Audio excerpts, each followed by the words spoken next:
Hello, film fans. Welcome to the Film vs. Film podcast. My name is Martin Harries, your host, and I'm joined by the film encyclopedia man, Boaz Dix.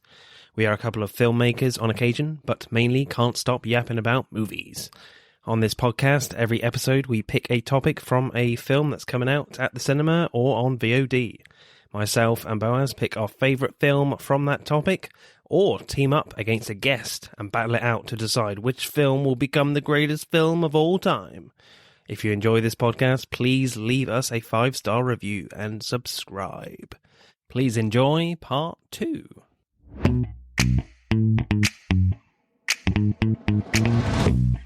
Right. Our pick then is Dawn of the Dead for Threequel films. Yes, it's the third one in the George Romero Dead trilogy and our third 80s horror film in a row.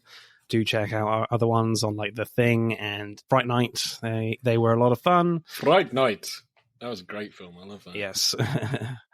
You must know our process now. Like, I send Boaz a list of films and Boaz picks the one usually he hasn't seen. And this is very much the case as well.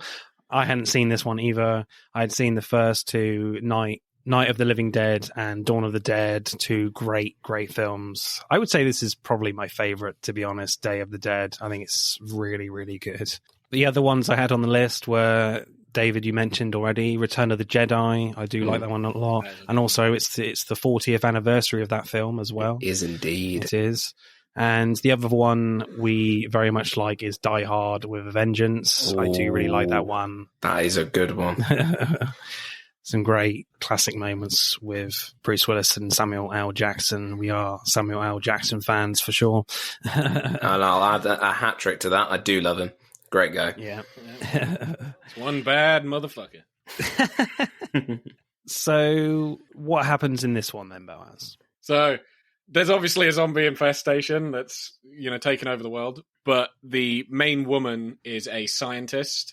And Sarah, there we go. So, Sarah, she's a scientist. She works with a bunch of other scientists. And what's left of the military, they're doing experiments on zombies to try and make them... Well, to try and neutralize the threat. They're everywhere. They've taken over everything. Almost nobody's alive. So, they need to, somehow do anything about this. So the government has funded a cadre of scientists to sort of work out how to solve this problem. And so they take zombies, the army picks them up. They do experiments on them. Her boyfriend is also in the army, but he's basically got PTSD. Like he's Miguel. Yeah, so Miguel, he's just wigging out. The army guys don't like him, and they don't like any of the scientists either. The head of the army that are just, essentially they've got to do what the scientists say. Rhodes. Yeah, Rhodes. He does not like this, what they're doing at all. He thinks it's a waste of time. He's very anti-intellectual. He fucking hates this whole situation. And he comes across as just an incredibly wicked and paranoid lunatic, So meanwhile, the head scientist, Frankenstein, he's actually trying to make them docile so that they can listen to commands. He's like training them like dogs. And he has this one particular zombie. Bub, yeah. Who he still remembers some of his human life, and he's... Could you actually stop right there? Because I'm nearly burning something, so I can actually smell it burning. So, all right. Yeah, okay. First time for everything. I was like, I don't remember this in the movie. Something burning. I was like, can we just stop a second? I was like, he's going method. He's doing a quote. Sorry, please excuse me. That's all right. We were just saying how we don't remember that part of the movie where something was burning. He was burning something? Like, I don't remember a fire in this film. Had something in the oven? Bub learned to cook. That's an smart zombie. Oh, God. Yeah, so anyway, fast forward. Miguel gets bitten and gets his hand cut off to stop the infection. He's, left out... out of the barracks. They also find out that Frankenstein has been feeding the zombies like dead military guys. So the military kind of lose their shit and shoot Frankenstein and decide to just like do away with this whole science bullshit, and kill the rest of them and just leave. Miguel releases all the zombies. He opens up the perimeter and releases all the zombies. Basically, everybody dies except for just a few of the scientists who get on the helicopter and make it to a nice deserted island. Frankenstein is called Logan, by the way. That's what the military guys call him. Frankenstein as a nickname. Yeah, it's more of a nickname, isn't it? Because he's like they associate him with obviously a dead zombie, Dr. Frankenstein. Mad science experiments and like putting the dead back to life. So, David, what did you make of this one then? Initial reactions? Are you a horror guy? I am and I'm not. So I am and I'm also not. So like I've only really probably within the last maybe year and a half maybe got properly into horror. Like I've always been into like the classics like the John Carpenter stuff like The Thing, which you guys covered brilliantly on your episode. And also the likes of Halloween, the Friday the 13th saga, the Nightmare on Elm Street films, all those old classics from the 80s, 70s, those kind of things, slashers in general. I do love those. Only recently I'd started getting into more horror, like strangely, very much like you, Martin, I've actually only ever really seen, up until this moment, the first two films. Never seen this one. Like, I knew it existed, but I'd never watched it. So I do enjoy a bit of horror. Like, I'm not too squeamish, so I don't mind seeing the odd bit of blood and guts here and there when needed. It gets pretty intense in the end. Oh, God, yes, so intense at the end. No, but my initial reactions to this film, having only watched it once, and this being the only time, I enjoyed it, but like, and when Boaz was describing the plot and everything, like, it made me realize, everybody's dead by the end, apart from a few people. It's basically it's the same problem we have with Back to the Future. The Back to the Future films, it's pretty much the same sort of effect you get in the first one, because, majority of the characters are dead, or at least, most of them are out of the window by the end of the film, apart from, like, the army guys, who are actually the undoing of a couple of the characters. I liked it from the visual perspective in terms of, like, the prosthetics and the makeup. Yeah, 100%. Okay, I did. Yeah. I really like that, because that's the one thing. Night of the Living Dead is really low budget. It's George A. Romero at his like his beginnings, his origins. It's it's good, but it's not like state of the art at the same time. Even this isn't state of the art. But I just love. I don't know. I love the look of the zombies in this one compared to some of the other ones. I mean, Dawn of the Dead. Actually, to be fair, I think I'd rate as like the highest one, but I think the zombies in this and some of the visual effects that they did, the practical effects, were really good in this one. Like, it sounds really obvious to say, mainly because this is the only time I've ever watched this film, but I do love the bit which is in the trailers, which involves a certain part of the zombie, but we'll get back to that later because we'll discuss like scenes and such. But initially I thought it was quite, it was decent. It wasn't bad. It's very much, people against the apocalypse kind of thing. And it's not my favourite one by any means. I think Dawn of the Dead still has it for me there. And I still have a bit of love for Night of the Living Dead. But this one, it definitely holds its weight, I think, compared to its, predecessors, I think. So, but like Boaz says, very intense by the end. Yeah. Boaz, initial reactions? Yeah, I did like it, but again, I'm more like, the visuals and the production design and the directing. I think that's, I think, on that sort of aspect, how the zombies are designed, like many of the kills, a lot of the action, it's just, and the ending, it's like, whoa, fuck me, it's quite intense. Yeah, and just how the zombies act, just all of that, and the animatronics and the costumes, I really like that. I think my main problem is kind of the plot.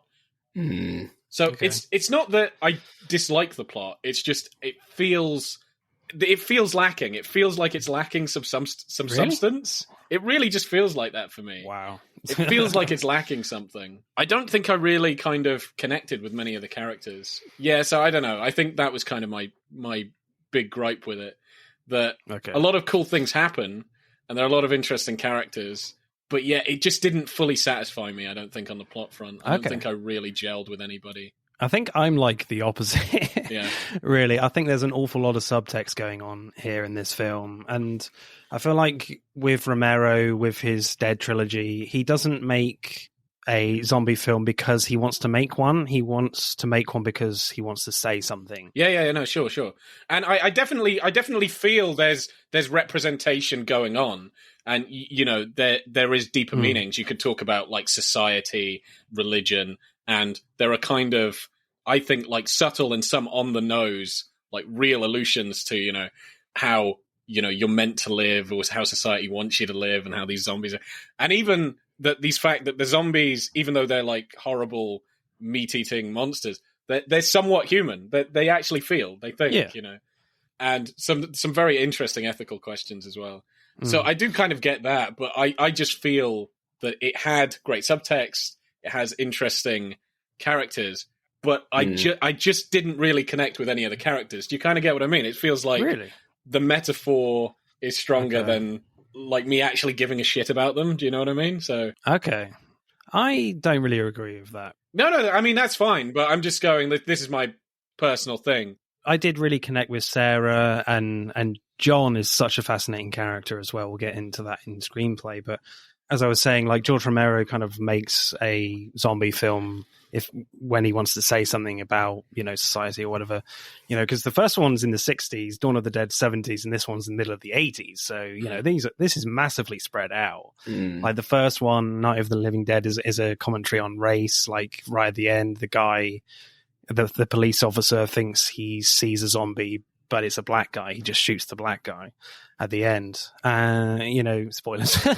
Dawn of the Dead is very much a consumerist commentary on that. Like we're all zombies in a supermarket, really. And I think that's the strongest social commentary in all of the trilogy. And then this one, it's kind of about like military experimentation and how far do we go with like, bioweapons and things like that. And like lab rats and all that sort of stuff, treating them as they're not human. We can experiment on them for the betterment of mankind. But, these things are actually thinking. Yeah, so I really like this film from the social commentary point of view and all the subtext. I really like it. And the characters are really interesting, especially John, and there is some humor in there, and the gore is pretty fucking gory. Yeah, it is. Yes.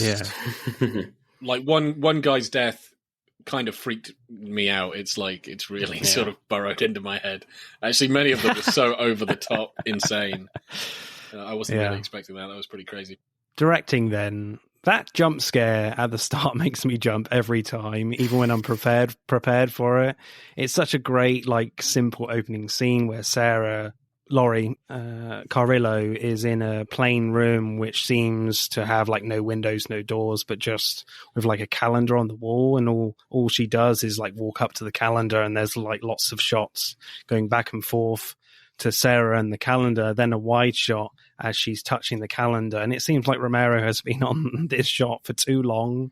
Then boom, the hands come through the wall, which you don't expect at all because it's a wall. Yeah. So I was like, my God, that was such a brilliant jump scare to start off. I actually think a lot of her dream scenes are really awesome. I think even the one after she's seen the guts fall out of that zombie, and then she sees Miguel and he turns over and his guts fall on the floor, and you're like, holy shit. That was great. The practical effects, and one of the first zombies, and where you see like the title card, and the fucking zombie has no jaw. It's missing a jaw. Yeah. You're like, oh my God, that looks so good. Is that the bit where she's like, where Sarah, she's walking around and then it's behind her, it's in the, is that bit, or is that a different bit? It's near the beginning. Yeah. It's near the beginning. It's like, when they touch down and, they're calling out and, there's all these zombie, and you just get that one zombie and then the title card where it's like, it's missing its fucking jaw. That looks incredible. It looks so good. It is really cool. Yeah. And you're like, how did they do that? Because, obviously that wasn't... Like, nowadays, you green screen the bottom of his jaw. Mouth out, yeah. Yeah. But it really just does look like he's missing his entire goddamn jaw, That looks cool. So good. Yeah, it looks so fucking horrible. You have to wait a while for some zombie-eating action, but when it comes, it's brief, but still very cool when Miguel loses one of the zombies in the corral, and the zombie bites one of the soldiers in the neck, and there's plenty of blood, and the skin looks like it's really stretchy, like cheese. Yeah. The 80s do that a lot, don't they? Like with practical effects, they make skin look so thin and stringy. It's like Raiders of the Lost Ark when they melt. Yeah. Oh yeah. That was great. Yeah. And when Miguel gets bit and he runs away, and there's no hesitation from Sarah at all when he cuts his arm off, there's like no suspense at all. He just chop. Nope. And there's a bit where she has to push the blade right through. Yeah, where she pushes it through. It was odd, but cool at the same time. And then she's got to push it away from the, like it feels like effort. Yeah. I quite like that because like in, what that reminded me of was, World War Z. Or just cutting cheese, frankly. Just like... Yeah, but like in World War Z, a similar thing happens where somebody bites a friend of Brad Pitt and he chops off the arm. And in that, it's so like, you can chop off an arm, and chopping off an arm is easy. And I like how in this, which probably they got inspiration from this, it's like, no, chopping off an arm isn't easy. It's fucking disgusting, And, yeah, that really made me go, oh my God. But for me, it was just like Romero just goes straight into it. There's no like build up or anything, suspense, like taking a moment to prepare herself to do it. Nope, she's just chopping it right there. I'm like, oh, okay, she's doing that. Yeah, and it's nasty. It's really, really nasty. And it takes effort, And then she cauterizes it. Yes. I think realistically there probably would have been like a lot more blood. Like, I don't think he would have survived, but No. Romero does bring a little bit of humor in his action in this film.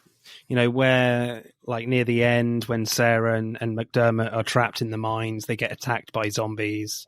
Like McDermott cuts a zombie's head off through the mouth with a spade, and and when they're running away, you see half the zombie's head upside down, like shifting its eyes. Yeah, that was crazy. I found that was quite funny. There's not many like moments of humor in this film, but that was a really funny one for me. Yeah, I think one of the most unnerving things is where you first meet, Logan / Frankenstein, and all the zombies he's experimenting on. Yeah.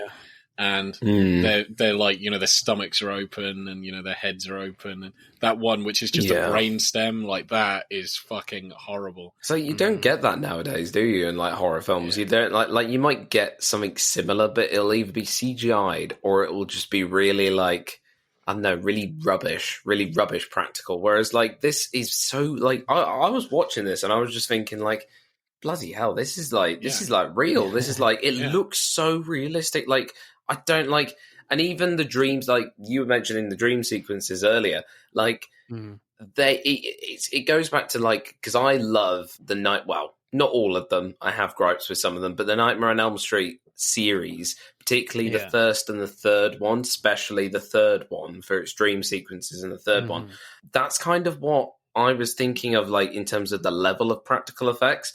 That's what I felt like it was like. So like, I'm pretty sure actually, I can't remember the actual time. I might be getting my dates wrong, but they're around about a similar time, aren't they? Because this is 1985. Is it 85? This one is, isn't it?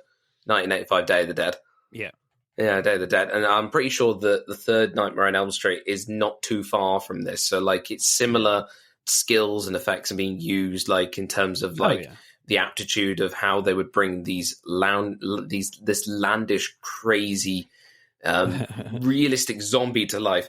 But I believed it. Like, that's the one thing I take away from this film. I watched it, and like, I'm watching Sarah walking around. Like, it's the shot I was on about earlier where she was like walking around, and then there's this zombie in the shadow, and it just looks so bloody real. Like, I'm just like, what the hell is this? Like, you do it now. You can tell people have made zombies up. They've just post Shaun of the Dead. I think they stick some grey makeup on them, put a bit of fake blood, probably CGI blood on that, and they think it's all right. Whereas this, I believed that zombie was coming for me through that screen. I was going to run. Like, it was that creepy. And the brain bit, that was just, Yeah, and you feel like they've put an actor in there as well somehow, like hidden his head when Logan puts an electric current through the core of the brainstem. Oh, God, yeah. And he just, like, puts his hand up. Yeah. Like, the body does move incredibly realistically, Yeah, absolutely. That was great. And, and the one later where it's just a severed head and its eyes are darting around, and it looks. That was so. Yeah, there's a lot of really fucked up shit in this one. Yeah, there's something quite off about that as well. The fact that like kind of the eyelid is coming off as well. It looked very freaky. It was very freaky. I think one of the kills that like really made my my blood turn to ice, and I was like, Jesus, I hope I never die like that. That's fucking horrible. It's that guy who's getting pulled apart and his face gets pulled off. Oh no! Like his head is going, and then it's oh my god! Yeah. Is that from the eyelid? You see what I'm talking about? You're like, oh, that's it. Yeah. Actually, no, that was the second one where they're pulling the guy's eyelid. Yeah. It's like, oh my god, it's full on. Well, I can understand that other guy that shot himself in the face. I'm like, man, yeah.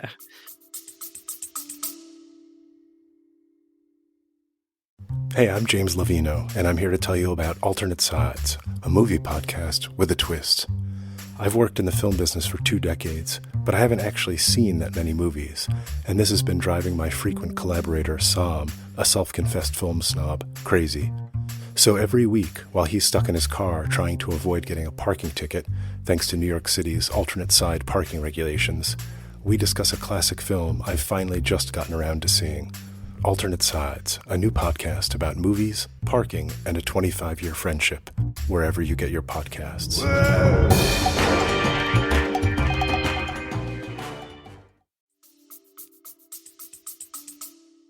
I think one that I didn't find that great was when like they pull his head off, but it felt like there wasn't much force when they were pulling his head off. I do agree with that. It just feels like they're just slightly pulling it.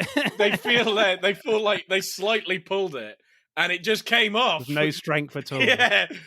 I think the tear itself looked good. I think the tear but the fact that they're putting no effort to just take off limbs. It's that classic thing of they didn't do what they would do back in like 70s television in like the UK, where, you know, like if you watch like old fashioned, like, I don't know, if you watch like a Blake Seven or a 70s Doctor Who or something where they have like polystyrene, which is clearly the lightest thing ever, fall onto them, but they've got to pretend that it's the heaviest thing ever. Yeah. Whereas in this case, it should have been a little bit more strained to pull it off. But no, I think they should have tugged a lot more. Yeah, they should have been like really put their strength.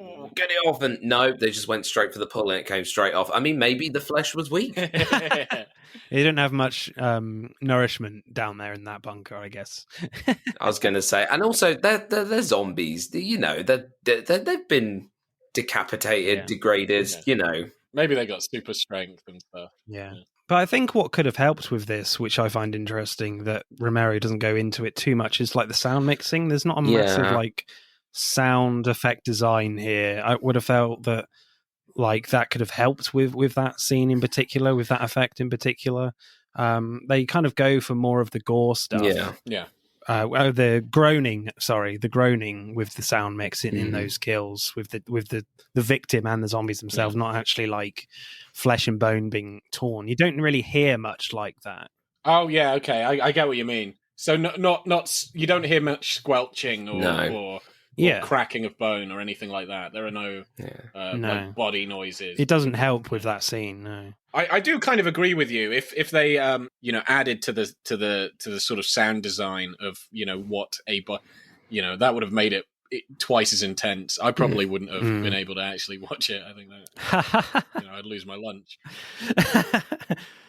I liked Romero's use of the dream scenes, as you kind of said. The dream fake-out scenes, I like to call them. You have the one right at the start, of course, and you have the one that you mentioned, Boaz, with Miguel. But this use of like directing is Sarah's narrative in showing us how her struggles being down here in this bunker are, whereas everyone else, it's more with their acting. But my favorite fake out is at the end when a zombie comes out to grab Sarah at the helicopter, then jump cut to her waking up on a desert island, safe and sound. Plus, it's brilliantly effective storytelling without Romero trying to get more money to have like another flying helicopter scene. I thought that was so good. Yeah, that jump cut especially. Because they're all pretty insane, these characters. They're all kind of very unhinged from this situation, being stuck down this place. And with her, you do have a bit of acting from her in that sense with that kind of storytelling, but like the nightmare stuff, you get that a lot with the directing for Sarah's character in particular. I really love that from Romero. Yeah, definitely. 100%. Yeah. Favorite shots or scenes, David?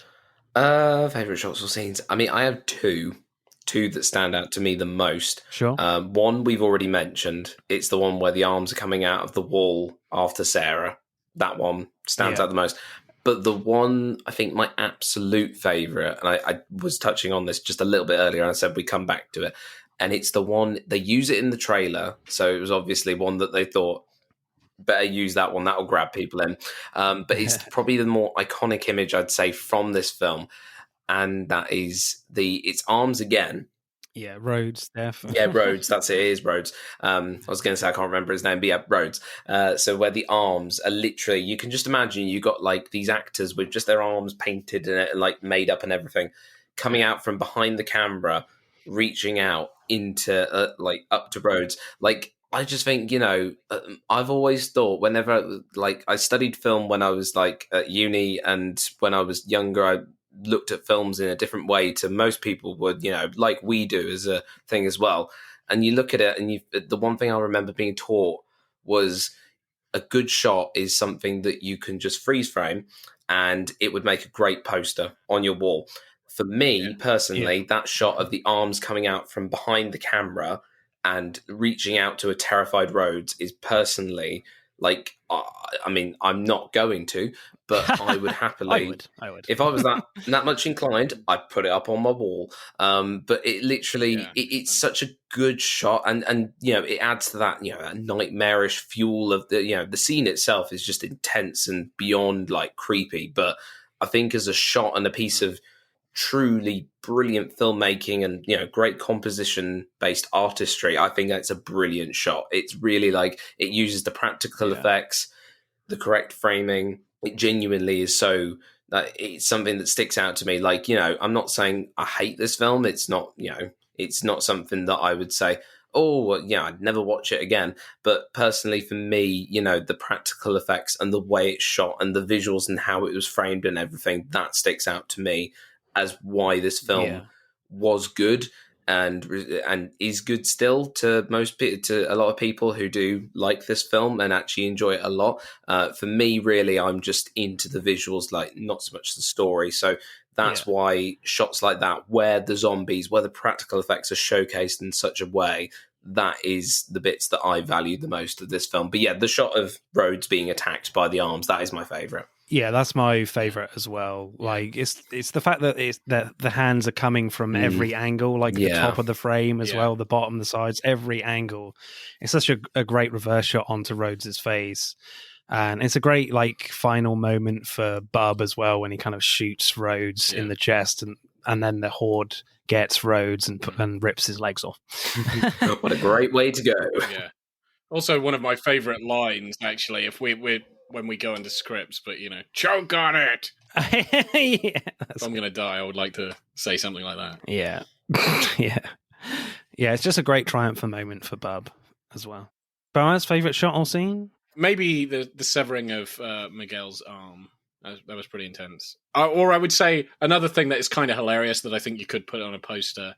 So I would say two shots. One, as I said, where the title card and the kind of sort of lower angle with the the zombie without a jaw. I mean, that's a hell of a way to start a movie. And also the one you just said about the halved head of the zombie, and then they're running off in the distance, and you've just got it. That's great. I think you could definitely have a poster with that as well. Them in the distance, and this thing with its eyes just looking at the camera. I would definitely have both those posters on my wall right now. Definitely. Yeah, so I think that's a great shot. I'm going to go with the half head one because I think that's a great poster shot as well. Cool. Actually.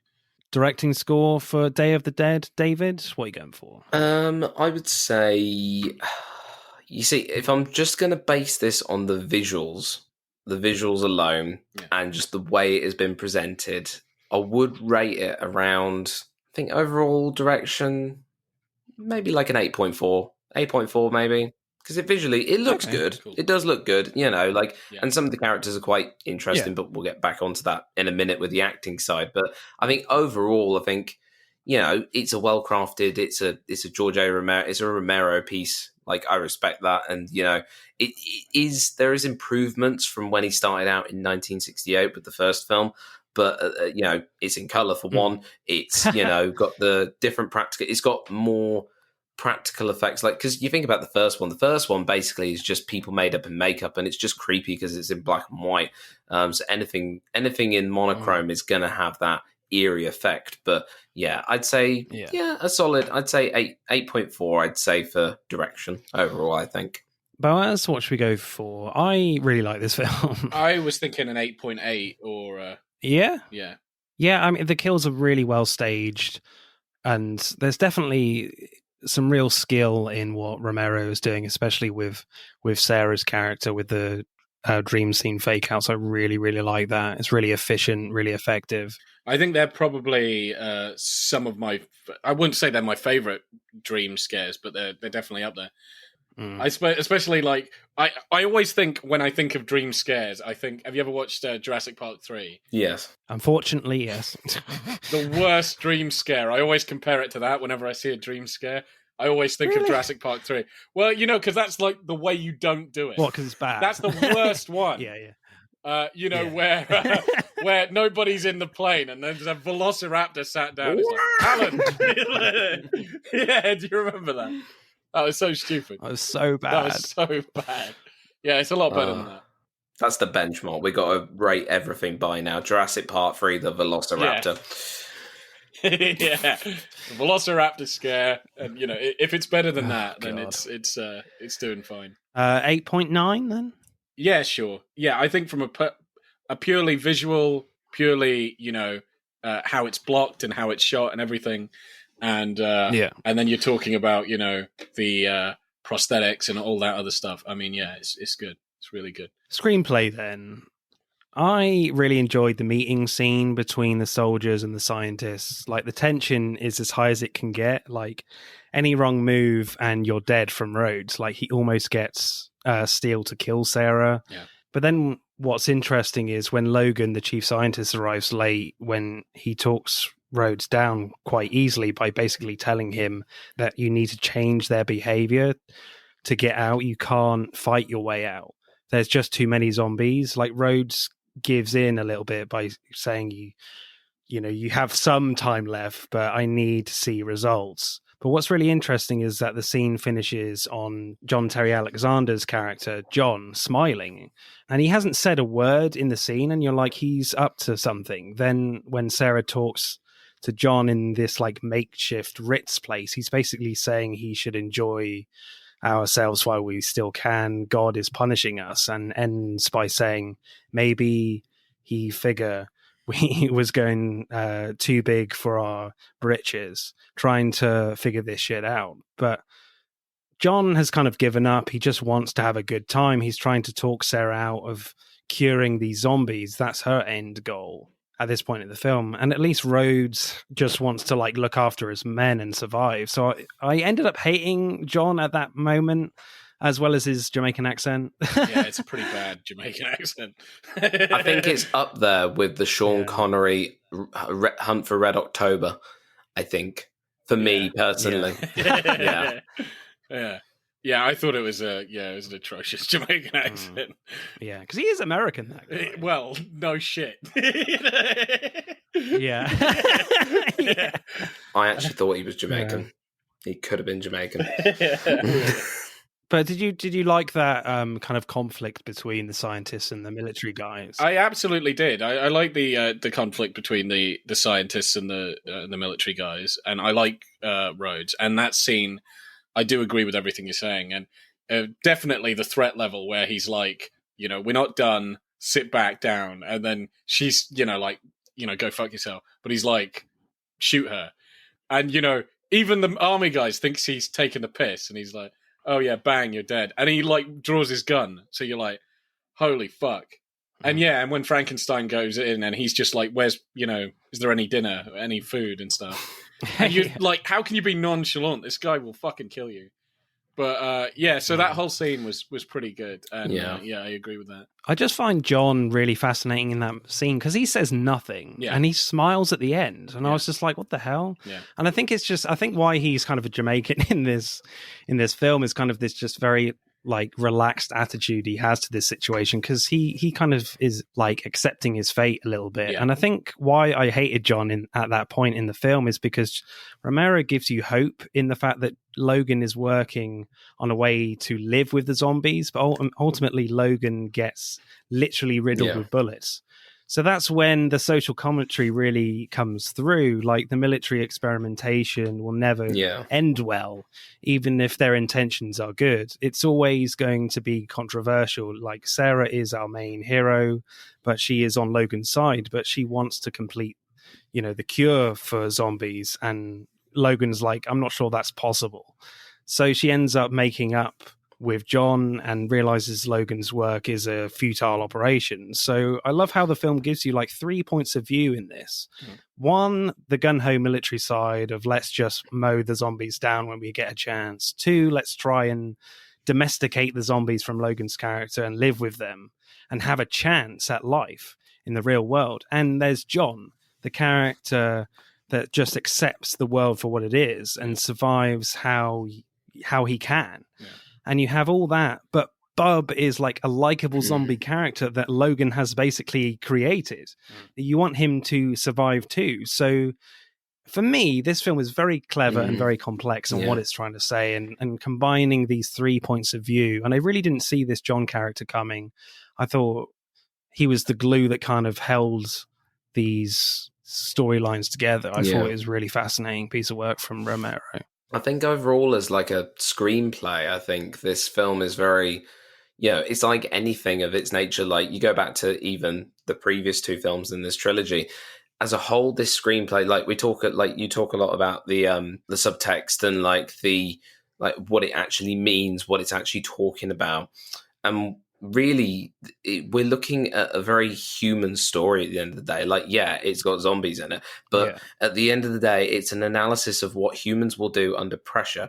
And I think that is where the film does succeed, even though I would say that Dawn of the Dead is my favorite, Night of the Living Dead is my second, and this one is the bottom. But it's not because it doesn't do a good job and because it's not well written, because I think, although I probably connect a little bit more with like the likes of, and I don't know, I feel like I've invested more in the subtext of the previous two films. This film, I think it's the one that takes things right back down to basics and the raw. Like, you're isolating these characters not just because they're not zombies and they're trying to battle against the zombies, and it's a lot of internal conflict. Like you say, you got the military, you got the scientists, you've got them competing against each other to find a solution to ultimately move forward and move past this zombie apocalypse epidemic thing that is going on.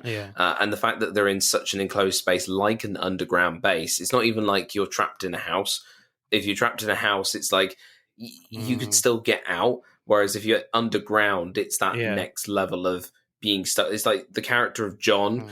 I feel like even though he's got the worst accent, I like when he said we're basically in a tomb. I do like his philosophy. Yes. I think he had some great lines. Did you hate him in that moment? Did you like, fuck you?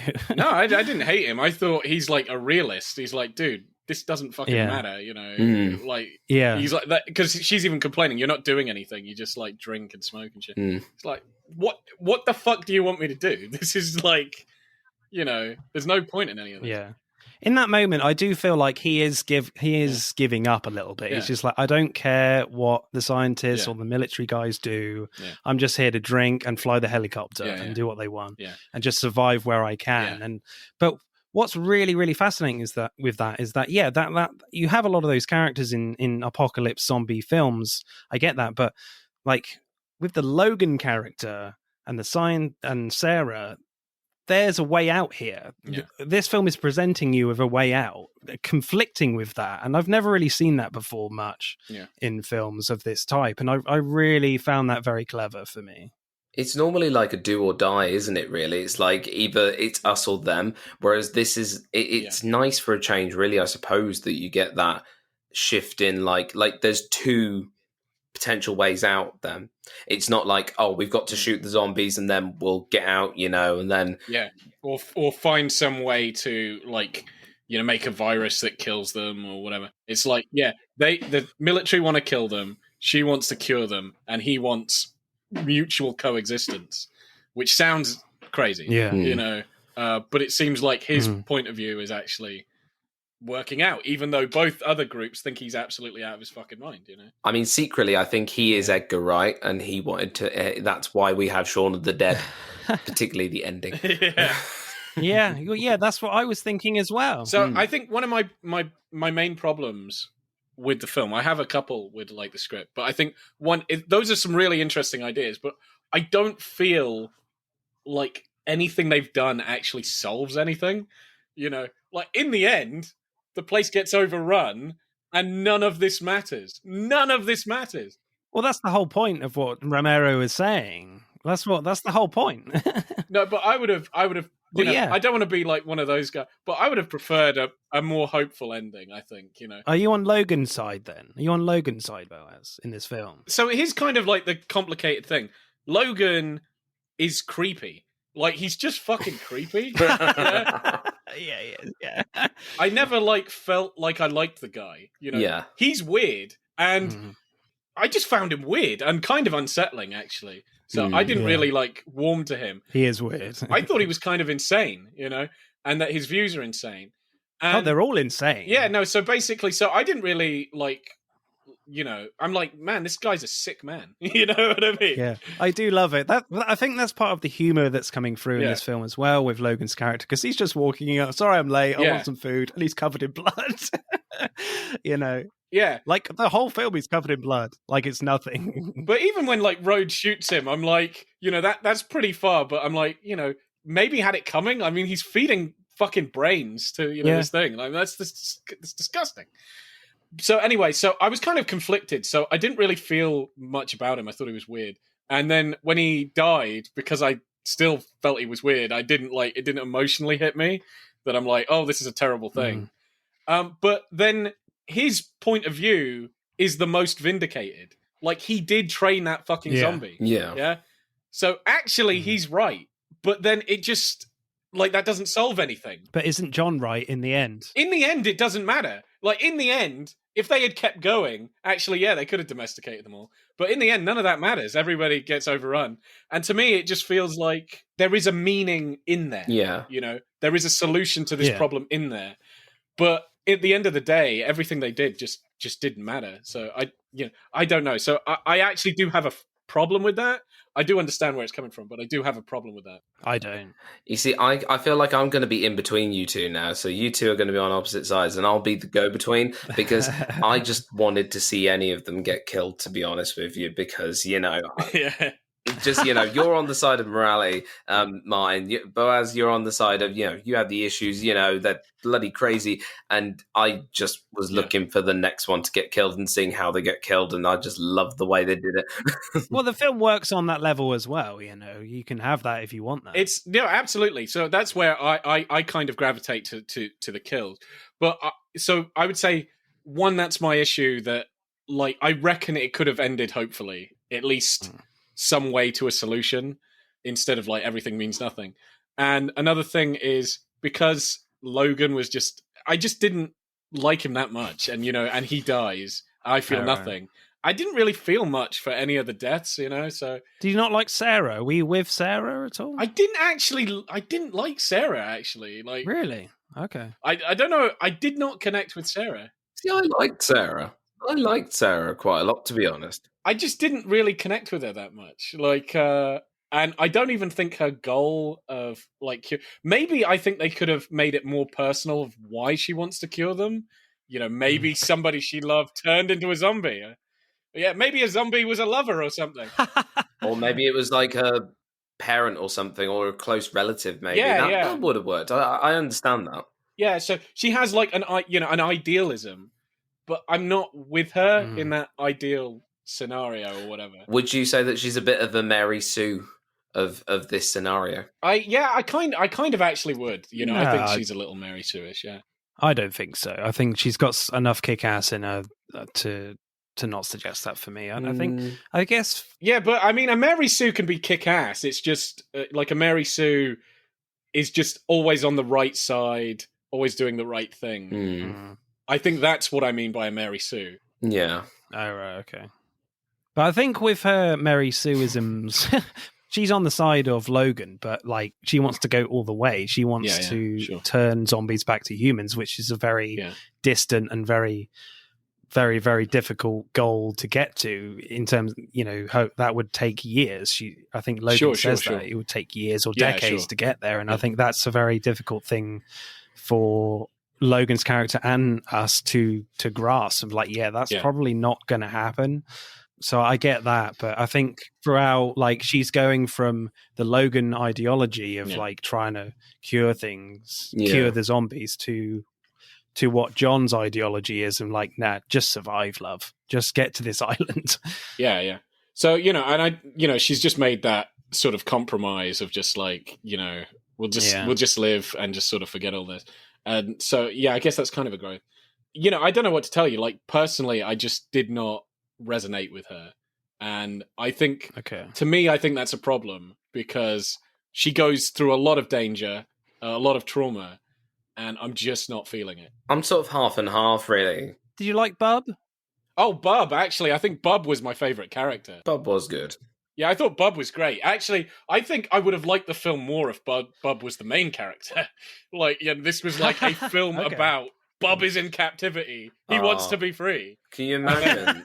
Because I just felt his body, his acting, and just like his mini arc, and he doesn't say a word.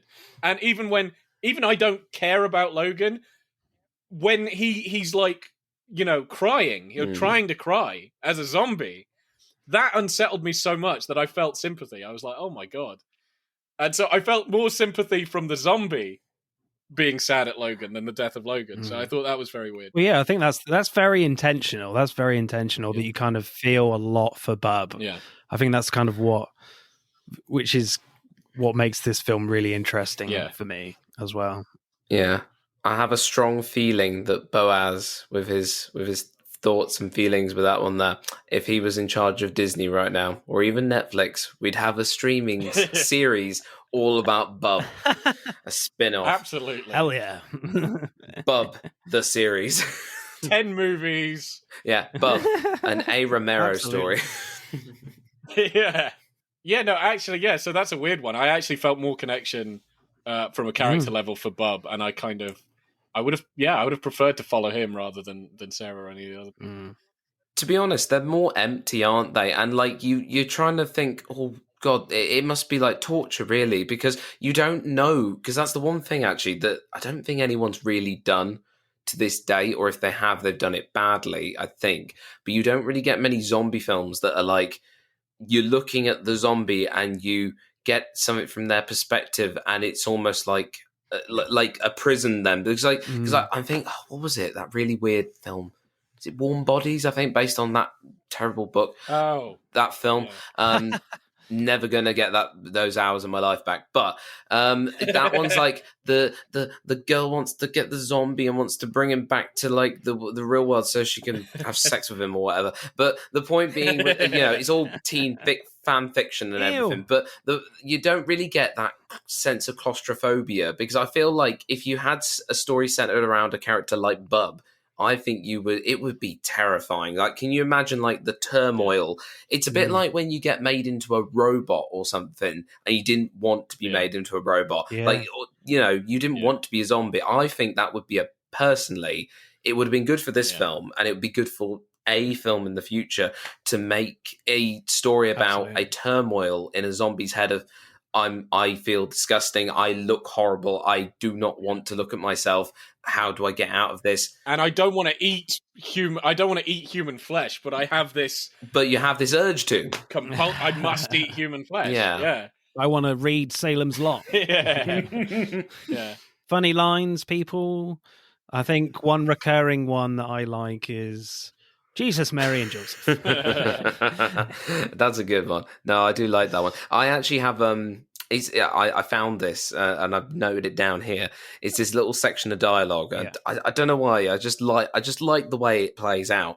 And it's between Rhodes and Logan, and it goes like this. So it's what the fuck is wrong with you people? They're dead. They're fucking dead, and you want to teach them tricks? Then Logan's like, they have to be rewarded, Captain. What else will they do? Why else will they do what we want them to do? And then Rhodes is like, I don't want them to do anything but drop over. And Logan just finishes it off with, yes, well, apparently they're not inclined to do that for you, Captain. I just think it's just such a, it's a great witty sort of interaction between these two opposing men. Like, I think, that's where the script shines. That's my favourite line. I like that bit where he was like, they outnumber us 1 to 400,000, by my calculation. What does he say? He says something like, I want to shoot the piss out of them. He's like, you don't have enough ammunition to shoot the piss out of them. That's the thing. I think we underestimate, how witty you can be in a horror film, because personally I think nowadays we're so saturated with superhero films that are witty. We don't often feel like we can be witty in a horror film. Horror films have to be dark, moody, and serious. But you get the likes of it's probably not the best example to bring up, but you get the Zombieland films, which they're comedies with gore and guts and spewing everyone bullets, and and this is probably this is the founder of it, really. This is the one thing I do like about it, is the fact that it's got such really memorable dialogue. I mean, admittedly I've only watched this film once, so I had to write this down, but it is very, I read the dialogue that I've written down and that I remember and I love, and I can just picture it in my head. It's just, it proves that there's some worth in this script, and that it's more than its visuals. I mean, I do still think that it's not the best script in the world, but at the same time, I do think that, there is some real gems in there, like you say, and shoot the piss out of them. That was just great. I love that one. I do like as well from McDermott, I will continue to indulge myself, and I will continue doing my best in the good fight against dry rot and rust, as he drinks from his flask. Yeah, that was funny. So I need something kind of explained to me, because I don't know if I fell asleep or whatever, because it's an incredibly important plot point, but I just don't understand it. And that's, why does Miguel open the perimeter? Well, because I think he's just so mentally out of it. He's like, I don't care anymore. Yeah. He's just gone beyond insane kind of thing. Right. He just wants to die, I guess. And he doesn't like Sarah anymore. He's just like, fuck you, Sarah, I don't care. So he just wants everybody dead. I think that's why. Okay. I guess that makes sense. He's lost all hope. Yeah. And also they blamed him. They've kicked him out of the barracks, and they blame him for that other guy. He got 2 of them killed. Yeah. But even he said that wasn't his fault, because in the first point where he dropped the stick and it almost hit the guy, that was his fault. But the second thing, the neck brace just broke off. So that's not his fault. Yeah. So yeah, okay, I can kind of understand it now, because after the end of the film I was like, why the fuck did he do that? But that makes sense. Favorite line, Boaz? Yeah, probably shoot the piss out of them. It just sounds really cool. Actually, not choke on them, choke on them. Yeah, actually, choke on it. Choke on it is definitely my favorite line. Yeah, from Rhodes. Yeah, I think it's just it's the most badass thing to say when a zombie is eating your intestines. You're like, choke on it. Or, choke on it! David, screenplay score for Day of the Dead? I would say, because of how witty it is, I'd say maybe give it a solid, and there's great morality in there, and the subtext and everything, all that taken into consideration. I'd say maybe an 8.7. 8.7? Oh, yeah, okay. Yeah. There's room for improvement, and there's characters that I think could have been developed a bit more, or didn't need as much. But I think an 8.7. I'd say, yeah. Well, I was thinking a 9.2 or something like that, Boaz. Fucking hell. I do like this film. So I think it is very clever. Yeah. So again, my huge criticism is a personal one, I suppose, but that I just didn't feel anything for any of the characters except maybe Bob. Okay. Where would you go then, and we'll meet in the middle? Okay, so now this is gonna make you go shit yourself, but I'd probably go with 7. Just a flat 7. Jesus Christ. Yeah. I'd knock a couple of points because I just don't... Really? And you thought my 8.7 was bad. Yeah, no, but again, Jesus. it's just because I just don't care about any other people dying, so... 8.6? Is that in the middle? No, you said 9, so, 9.2. 9.2. So an 8.3 then? 8.4? I'll give you an 8.2. Really? Oh my god. This is ridiculous. Okay, 3. 8.3. I'll give you an 8.3. Boaz is relentless. Yeah. No, I'm sorry. Again, it's one gripe, but it's a major gripe that I have with the film. It's just I don't care about any of them. Just listen to me, people. Yeah. Not bad. Yeah. Right, acting then. I think the acting in this film on the whole is amazing. Like, all the characters are really unhinged in their own way. Like, Steele and Rickles are pretty much acting insane when they're capturing zombies in the mine, in the corral thing. And Steele almost kills Miguel when he drops the pole that has a zombie attached to it that almost gets to Rickles. If Sarah wasn't there, Steele would have killed Miguel for sure. And I loved Anthony DeLeo Jr. Acting who plays Miguel when Sarah is trying to give Miguel medicine in a syringe, and he's like, "Stay away from me," and he slaps her, and you're like, "Oh shit, I did not expect that." Like, hard, yeah. Then immediately regrets it and starts kissing her neck, and I thought that was great from him. And you really get a sense that these guys have been down here for an awfully long time. Yeah, that was a fine bit of acting. Yeah, I forgot about that. That was a tremendous bit of acting. Yeah. And I love the acting from Sherman Howard, who plays Bub the zombie. Like, when Logan is experimenting with him with objects, he has to show some knowledge of what these objects are and how to use them, but still be a zombie. Yeah. With the shaver, he kind of like taps his face and almost shaves skin off himself. And with the book, he opens it, but he's not really holding it properly, and it's a very fine line of acting like a zombie that's learning. Absolutely, and it worked for me quite well with the narrative that this film is trying to tell. Yeah, I think the acting for Bub is such top notch. Again, because you're saying, like, he's got to look like he's a brain dead, like he's a zombie. He's just a stupid, shambling, meat-eating thing. But then you've got to have that he's intelligent.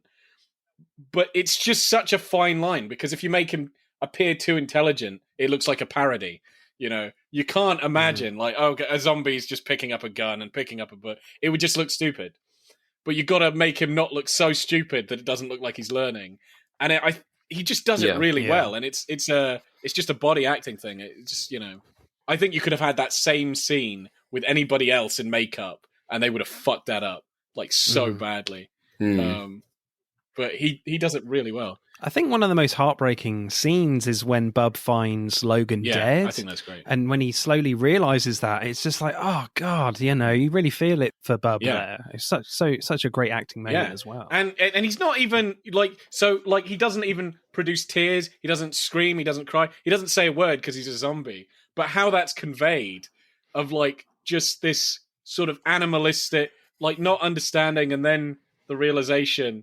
And then almost like an animal that's moaning, or do you know what I mean? Groaning, raging. Yeah, and you're like, oh my God, this is like eerie. This is like a creature, animal, human. You can sort of get it. You're like, whoa, I can feel this. This is insane. Like, he's trying to convey it, but he can't. Yeah, it's like what I was saying earlier about how, like, if someone would make a film about the internal anguish of a zombie, of feeling trapped and imprisoned in this body that's clearly not who they are, like that whole like characterization that was given by Bub was literally just spot on. Like, you couldn't get that any other way. Like, I don't think, like you say, Boaz, literally, if you put anyone else in that, it could have been absolutely crap.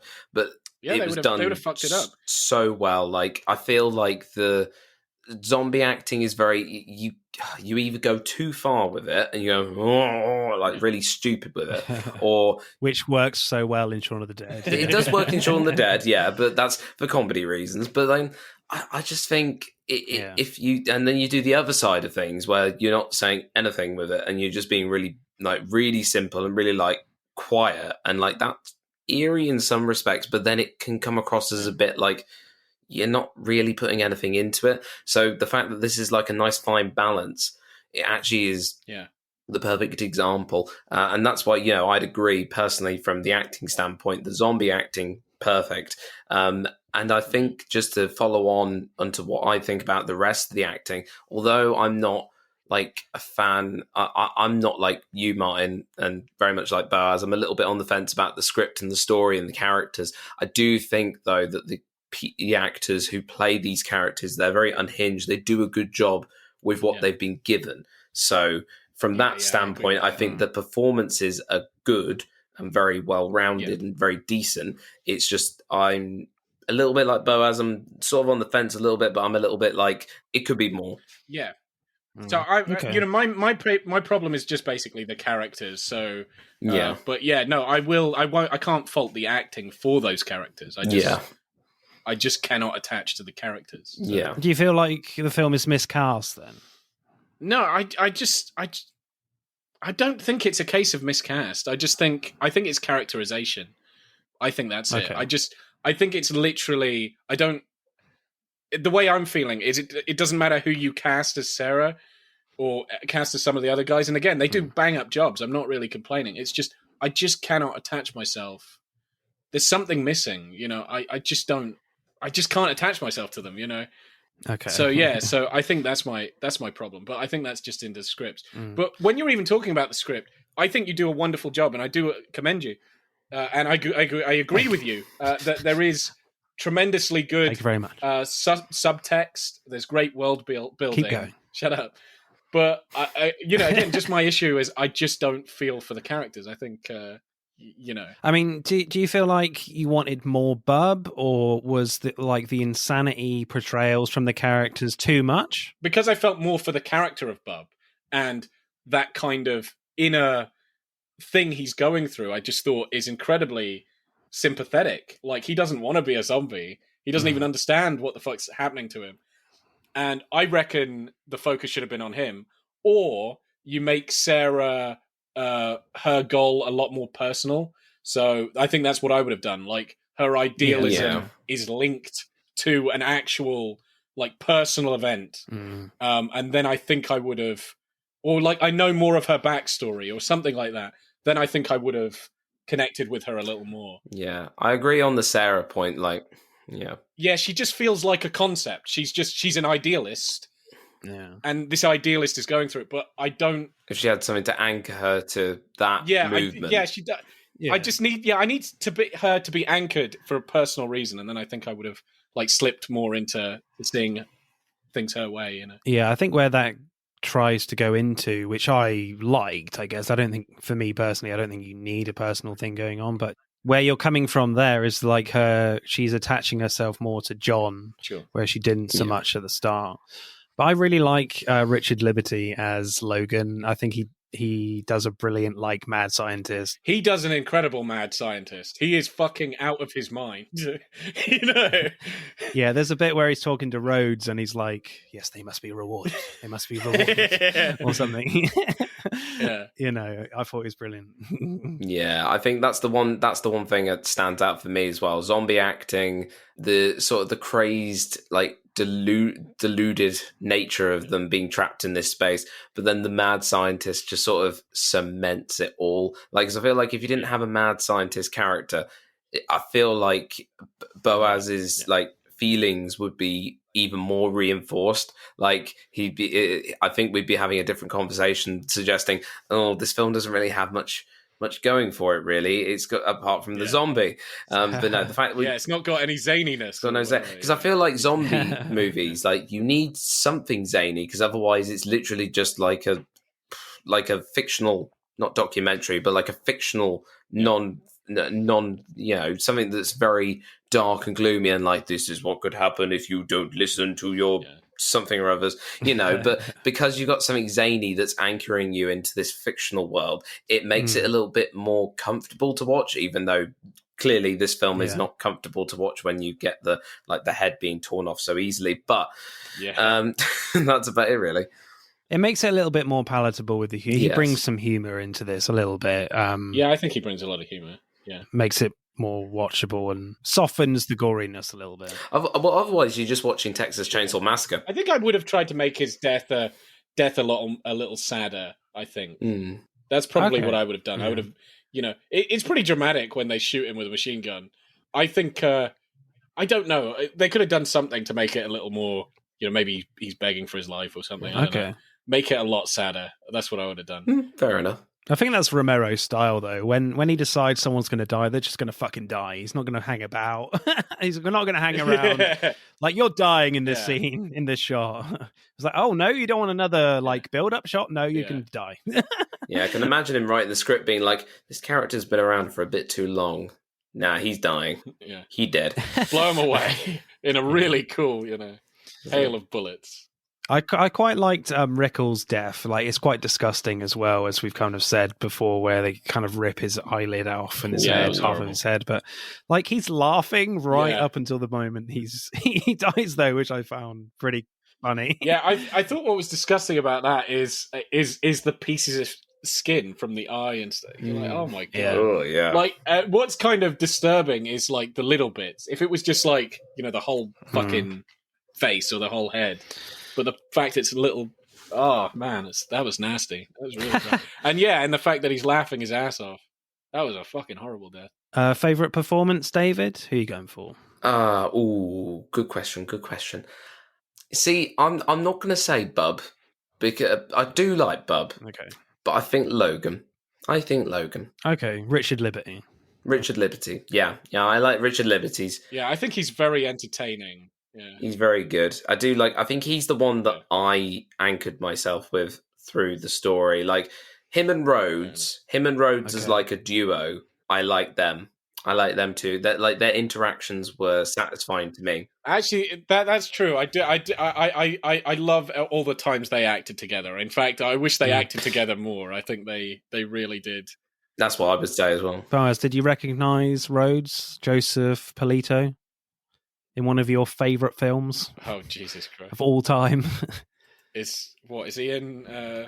Say what one more time. Oh, what? Wait, who the fuck does he play in that? He's the one that keeps saying what. Is he really? And gets shot. Holy shit. Okay, that is amazing. No, I didn't know that's that. That's Rhodes. I didn't know that. Wow, that's incredible. Yeah. Completely different characters. Yeah. No, he's my God, that's insane. Yeah, no, he's completely different. Wow. I think he should play more villains. Is he still alive? He should play loads of villains. I don't know if he has. He did a really good job there. Favorite performance, Boaz? I'm actually going to go with... Oh, man. I would either go with Rhodes or Logan. And I love every time they're together. I wish they were together a lot more, actually. That sounds like a fan fiction ready to happen. Yeah. Yeah, they escape the zombie apocalypse. You're holding each other's hand off into the sunset. One loves zombies, the other doesn't. Skipping merrily down the bunker. Yeah. The original Odd Couple. Oh, yes. With zombie experiments in the background. Following them as children. Yeah, maybe I'll go with Rhodes to even it out, because you like Logan. Yeah. John Polito. Yeah. I'm going with Bub. Sherman Howard. I just found him really great. Yeah. That balance he found was great. Like, just the physical acting is tremendous. Acting score, David? What are you going for acting for Day of the Dead? I would say, based on what I've already said, that I think they did quite a good job with what they were given. I'd say give it a 9. Yeah, 9? Actually, I would go. Cool. I would go fairly high with the acting. Yeah. Like, on reflection, I do think the cast is actually tremendous. Yeah. Yeah, I really like the acting. I think it's really top notch. Yeah. Apart from Jamaican accent. That's just bad. From John. Yeah. Oh, yes. No. When I say 9, the Jamaican accent is not included. That's why it's not 10. No. It's the Jamaican accent that brings it above 1. Yeah. Also, I think it's such a shame that he puts on an accent, because he's a bloody good actor. And so annoying. You know, like towards the end, you know, where he beats up Rhodes and he goes to save them, and you just have this whole and even when he's given that speech, like, I'm not going to fly the helicopter, just let her live, you know, and all this stuff. You know, don't kill her and all this stuff. And I'm like, man, this is so good. Just let her live. Why the fuck did you put an accent on? You know, you're so emotional. Stop talking in that ridiculous fucking accent. It just kills the mood instantly. Like, just like any credibility you had is just gone. Yeah. It's so, It's so frustrating. It is frustrating because that was a good scene. And you're like, man, I could feel the emotion, but just drop the fucking accent. That's why I think I would probably go like an 8.8. Just because of the accent. Yeah. I think most of the cast, actually, apart from that, I think I would agree a 9, actually. I do think it's probably my favourite part of the movie, is the acting. But yeah, okay, 8.8. How about 8.9 or something? Yeah, okay. I do love this film. I didn't know. Do you know what? This entire time, I wasn't sure that you'd even watched it. To be honest, it wasn't clear at all. Exactly. I thought you hated it. I'm not sure I put it across properly. Yeah, you know, I was getting some really horrible vibes coming through, saying like, you really can't stand it, and you know, like you hate the fact that it's got so much subtext, and like the zombie makeup's just shit. Yeah. Right, let's add up the scores then for Day of the Dead. And Day of the Dead gets 52.2. Ooh, wow. Very nice. So Day of the Dead wins this one, whereas Back to the Future Part 3 gets 48 points. So It's not fairly bad. tight still. Is that 5 off? 4. Yeah. It's not close to 88 this time. Yeah. On a different day with a different co-host, it would have been a lot higher.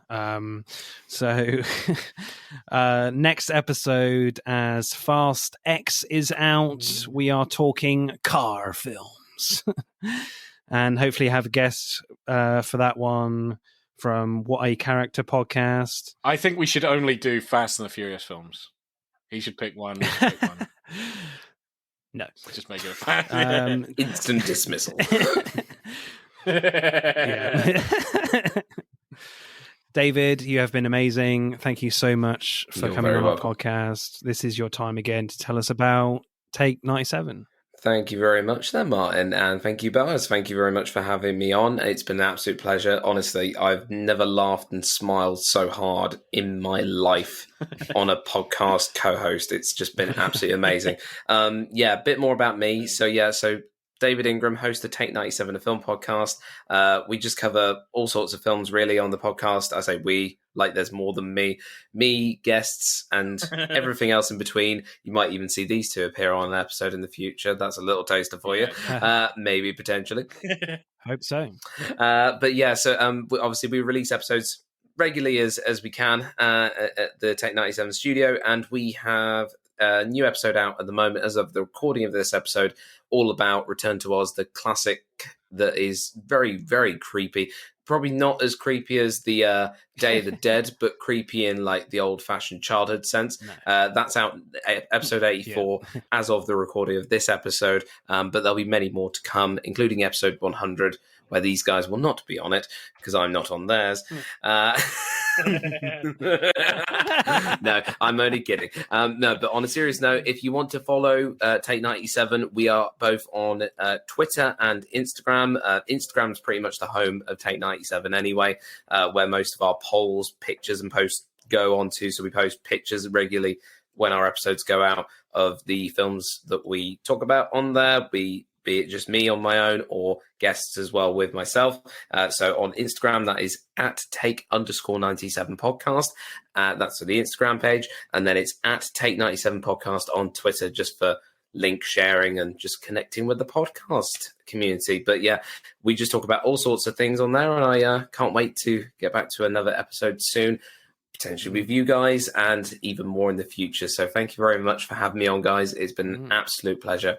And I can't wait for the next time, because if this is one thing to go by, my skin might go off but not in the traditional zombie sense, just because of how much I've smiled. So thank you so much. It's been an absolute pleasure so much as well to discuss something that I've loved and also something that I've never seen before. So thank you very much. That's all right. No, you're welcome, man.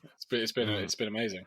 Cool. Right, it's time to say goodbye, people. It's goodbye from David. Bye-bye. Bye-bye. And it's goodbye from our resident mad scientist, Mr. Encyclopedia Man. No names, Boaz. Goodbye. See you, man. And it's goodbye from me. I'm going to discover what my pet zombie bub is, how the book Salem's Lot finishes, because I can't read it myself. So, bye-bye. That's it for part 2. Thank you for listening. We hope you enjoyed it. Check out part 1 if you haven't done so already. But don't stop there. Get involved and tell us what your favourite films are relating to the episodes. Send us a DM or comment on Instagram and TikTok at Film vs. Film Podcast, for Twitter at FVF_podcast. If you do, we'll give you a shout out on the next episode. If you're feeling really generous, you can buy us a one-off coffee at our Buy Me a Coffee account. Remember, please leave us a 5-star review and subscribe. Pod signing off.